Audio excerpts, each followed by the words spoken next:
Hello friends, welcome to the next class of learn English with Rosie Vitthal. आजकल हम twelfth की किताब flamingo में से कर रहे हैं फर्स्ट लेसन। उस लेसन का नाम है द लास्ट लेसन। मिस्टर हैमल ने कहा कि वह उनकी आखिरी क्लास थी। कहा, किसने कहा? मिस्टर हैमल ने। तो मिस्टर हैमल सैड कि वह उनकी आखिरी क्लास थी। दैट इट वॉज क्या? His last class. यह थी उनकी आखिरी क्लास। मिस्टर हैमल इस जुदाई पर भावुक हो रहे थे। अब हो रहे थे past continuous tense. So mister Hamel was becoming, मतलब हो रहे थे मतलब बन रहे थे। क्या बन रहे थे? Sentimental, emotional. इस जुदाई पर अब ये लिखना है तो पहले ये पर, एट, किसी बात पर, एट दिस सेपरेशन, इस जुदाई। So mister Hamel was becoming sentimental at this separation. और वह ठीक से बोल भी नहीं पा रहे थे। जब कॉन्टिन्यूज में आता है कि कोई काम नहीं हो पा रहा था तो उसमें एबल टू आता है, आईएनजी नहीं लगता। नहीं बोल पा रहे थे मतलब वो समर्थ नहीं थे, तो ही वॉज नॉट एबल। उसके बाद टू इवन स्पीक, यानी बोल भी नहीं पा रहे थे। So even speak properly. उन्होंने अपने स्टूडेंट्स और विलेजर्स को कहा कि उन्हें अपनी मातृभाषा फ्रेंच को महत्व देना चाहिए और उसके एग्जिस्टेंस, अस्तित्व की रक्षा करनी चाहिए। विलेजर्स को कहा, तो किसने कहा? उन्होंने, ही। अब ये एक आदमी के लिए आ रहा है उन्होंने, मतलब हम रिस्पेक्ट के लिए कह रहे हैं उन्होंने, तो दे नहीं लगाना। सो ही सैड टू। सैड के बाद हमेशा अगर किसको कहा दिया हुआ तो टू आता है, अगर सिर्फ सैड आता है तो टू नहीं आता। सो ही सैड टू हिज स्टूडेंट्स, उन्होंने अपने स्टूडेंट्स एज वेल एज, यानी साथ ही साथ, टू द विलेजर्स, यानी विलेजर्स और स्टूडेंट्स को कहा। क्या कहा?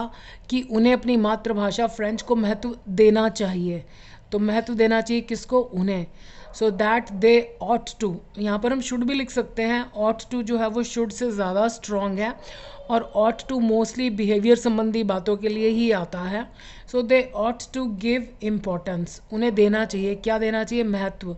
किसको? जब क्या पहले आए और किसको बाद में आए तो उसके साथ टू लगाया जाता है। To their mother tongue French, यानी अपनी मातृभाषा फ्रेंच को, और उसके अस्तित्व की रक्षा करनी चाहिए। अब इसमें भी चाहिए, इसमें भी चाहिए।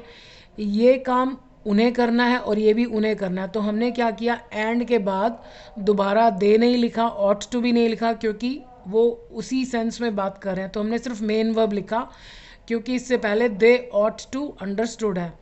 कई बार एंड के बाद स्टूडेंट्स कंफ्यूज हो जाते हैं कि उनको वर्ब की कौन सी फॉर्म लिखनी चाहिए। तो आप एंड के बाद वाले सेंटेंस का एंड देखो, अगर उसका एंड और पहले वाले का एंड सेम है, सब्जेक्ट भी सेम है, तो हमको केवल मेन वर्ब लगाना चाहिए। तो ऑट टू के बाद तो फर्स्ट फॉर्म आती है, अगर एक्टिव वॉइस हो तो एक्टिव ही है ये। एंड ऑट टू प्रोटेक्ट, इसका अस्तित्व। किसका अस्तित्व? भाषा का। तो भाषा तो बेजान चीज़ होती है, तो इट्स एग्जिस्टेंस। एग्जिस्टेंस मतलब किसी चीज़ का वजूद, अस्तित्व। कक्षा के अंत में उन्होंने बोर्ड पर बहुत बड़े साइज के शब्दों में लिखा। तो लिखा किसने? उन्होंने। कक्षा के अंत में आप शुरू में भी लिख सकते हो, at the end of the class. In the end नहीं आएगा, at the end of the class, comma, क्योंकि ये यहाँ से तो सेंटेंस शुरू ही नहीं हो रहा। सो ये मेन सेंटेंस है हमारा कि उन्होंने लिखा। ही रोट, कहाँ लिखा? On the board. कैसे लिखा? बहुत बड़े साइज के शब्दों में।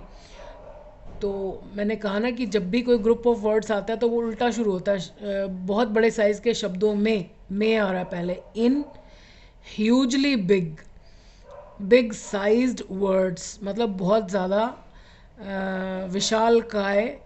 एक्चुअली ये एडवर्ब है, इनको हिंदी में समझाना समटाइम्स इट्स डिफ़िकल्ट।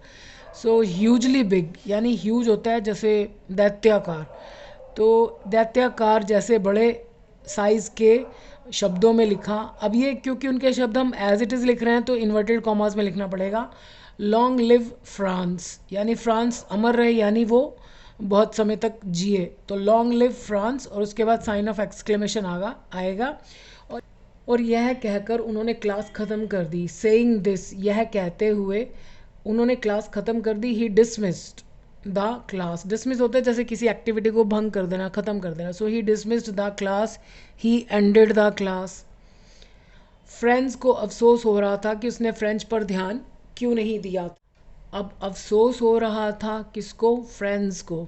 तो ये पास्ट कॉन्टिन्यूस टेंस है. फ्रेंड्स वॉज रिग्रेटिंग, रिग्रेट होता है जैसे पछताना. Friends was feeling sad, friends was regretting कि उसने फ्रेंच पर ध्यान क्यों नहीं दिया था. अब ये इस अफसोस से पहले की बात है कि उसने ऐसा क्यों नहीं किया था. अब यहाँ पर हम क्या गलती करते हैं, एक तो हम दैट लगा देते हैं, फिर हम वाई लगा देते हैं. अगर यहाँ पर डब्ल्यू एच फैमिली आ रही है तो आपको की के लिए दैट कभी भी नहीं लगाना. और वाई के बाद हम क्या गलती करते हैं, वाई हैड ही नॉट. बीच में जो की के बाद वाला जो सेंटेंस होता है वो कभी क्वेश्चन की फॉर्म में नहीं होता. So why he had not paid attention, ध्यान देने के लिए गिव नहीं आता. Why he had not paid attention, attention की जगह आप हीड भी लिख सकते हो, HEED, हीड. ये मैंने पिछली किसी वीडियो में लिखा है. So he had not paid attention. अब अटेंशन देने के लिए हमेशा टू आता है. क्यों? क्योंकि हमारे कान दो हैं.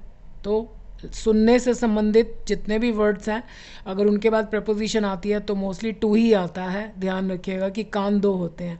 So he had not paid attention to,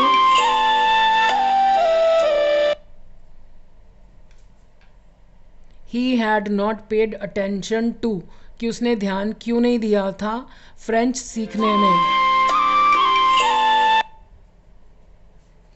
अब टू के बाद नॉर्मली आईएनजी नहीं आता, लेकिन जब टू अपने से पहले वाले शब्द के साथ एक फिक्सचर होता है, एक फिक्स्ड चीज़ होती है, तो टू के बाद आईएनजी लगाने के अलावा और कोई ऑप्शन नहीं है. सो टू लर्निंग फ्रेंच, क्योंकि पे अटेंशन टू होता है हमेशा. जुदाई हर चीज़ को इम्पॉर्टेंट और मूल्यवान बना देती है. मतलब जब हम किसी चीज़ से अलग होने लगते हैं, सारी ज़िंदगी हमने कभी उस चीज़ पर ध्यान नहीं दिया, वो हमें बेकार सी लगी रहती है. लेकिन जब वो चीज़ हमसे दूर होने लगती है, जैसे अब कोई चीज़ हमसे मांग लेता है, जो कोई किताब मांग लेता है जो हमने बहुत टाइम से पढ़ी ही नहीं, लेकिन जब कोई मांगता है तो हमको लगता है कि नहीं ये पहले हमको पढ़नी है, भले ही फिर हम उसको फिर 6 महीने नहीं पढ़ेंगे. तो ऐसे ही जो सेपरेशन है वो हर चीज़ को इम्पोर्टेंट और मूल्यवान बना देता है. सो अब मूल्यवान बनाता है कौन? जुदाई. Separation makes. अब सेपरेशन के आगे द क्यों नहीं लगा? क्योंकि हम जनरल बात कर रहे हैं, एक फैक्ट है ये. सो सेपरेशन मेक्स बना देता है किसको? हर चीज़ को. एवरीथिंग कैसा बना देता है? सीम, कि वो प्रतीत होता है, हमको ऐसा जान पड़ता है. आप सीम नहीं भी लिखेंगे तो भी प्रेशियस. सेपरेशन मेक्स एवरीथिंग सीम अगर लगाते हैं तो वैसे बेटर है कि वो हमें जान पड़े. कैसा जान पड़े? Important and precious. प्रेशियस होता है अनमोल, मूल्यवान. तो हमने ये फर्स्ट लेसन कंप्लीट कर लिया. ये मैंने समरी उन लोगों के अकॉर्डिंग लिखी है जो जिनकी बिल्कुल तैयारी नहीं है, जिनकी इंग्लिश बहुत वीक है, टाइम बहुत कम है. तो इसके बाद अब मैं नेक्स्ट लेसन पर वीडियो बनाऊंगी. कोशिश करूंगी उसमें कुछ और ऐड करूं ताकि आप क्वेश्चन आंसर्स भी लिख सको. एटलीस्ट आपको स्टोरी पता हो तो कुछ तो लिख ही सकते हैं. So I wish you all the best. Thank